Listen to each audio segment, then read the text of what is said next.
So having determined our primary valuation measures for Amazon, now we want to work to secondary valuation measures, which we add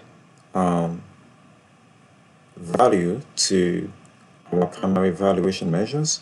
So we want to justify those primary valuation measures such as discounted cash flow analysis, precedent transactions, and sum of the parts analysis with other secondary valuation measures such as equity research target prices and the current market prices. So in order to defend our investment thesis for what Amazon is worth, then we will need other secondary valuation measures to justify the primary valuation measures for Amazon.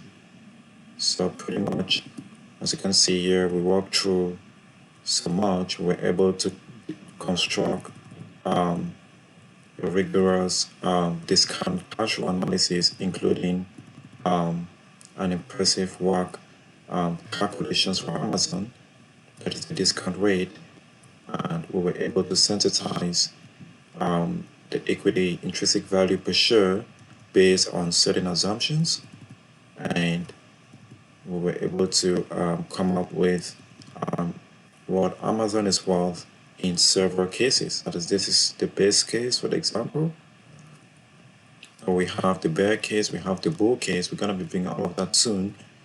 And this is our rough estimate of the value of Amazon based on its several scenarios. And we also have the sensitivities here where we can estimate the value or the equity value of Amazon based on certain changes in certain assumptions here, such as the exit multiple and discount rate. And we can see those ranges here. So we have a combination of sensitivity analysis and scenario analysis for our discounted cash flow analysis as a primary valuation measure for the value of Amazon. And as you can see, we also have here set up for us a waterfall chart displaying the net present value of terminal value, future cash flows, enterprise value. As you can see, we have all of that set up here as primary valuation measure for Amazon. So this is very important, and we were able to walk through all of that. And we also were able to go through the sum of the parts analysis here, where we brought in the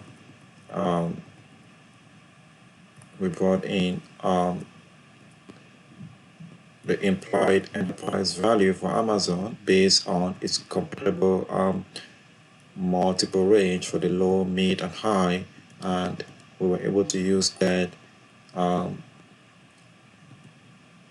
factor in the revenue generated by Amazon for each business segment to arrive at the total implied enterprise value.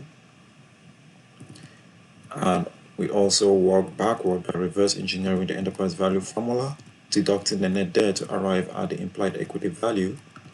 And we were able to demonstrate all of those in a waterfall chart. As you can see, we have the sum of the parts analysis here for the implied enterprise value, and we also develop output a waterfall chart for the sum of the parts implied equity value. So that was pretty much what we did for the sum of the parts analysis here, and it was really nice to see that for the sum of the part analysis, we have a range of implied enterprise value for Amazon, and we can see that for the low,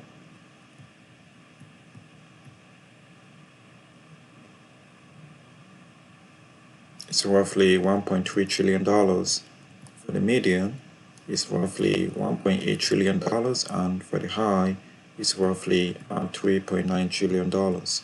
So we were able to set all of these, and of course, this is gonna depend on the direction the economy is moving towards. So, like we said before, the probability state of the economic cycle has a significant impact on the value of Amazon. So we're going to be taking into consideration the macroeconomic factors later on in understanding better what we can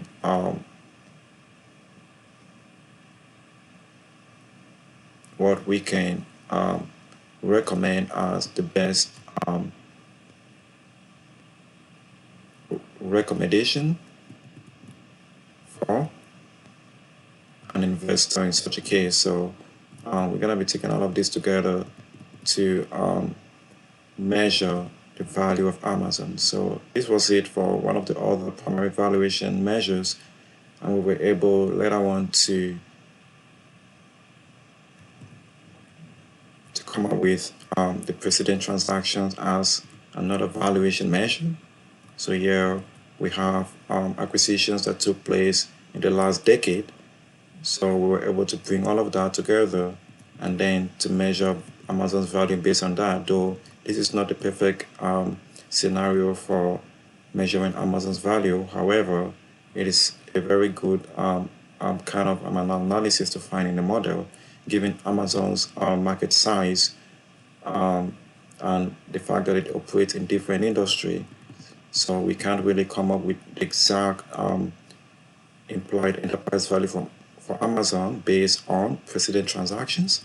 However, we just brought this in case, and it's very, very important to find this in the model so we can understand better, given given 3 different primary measures, including this as well.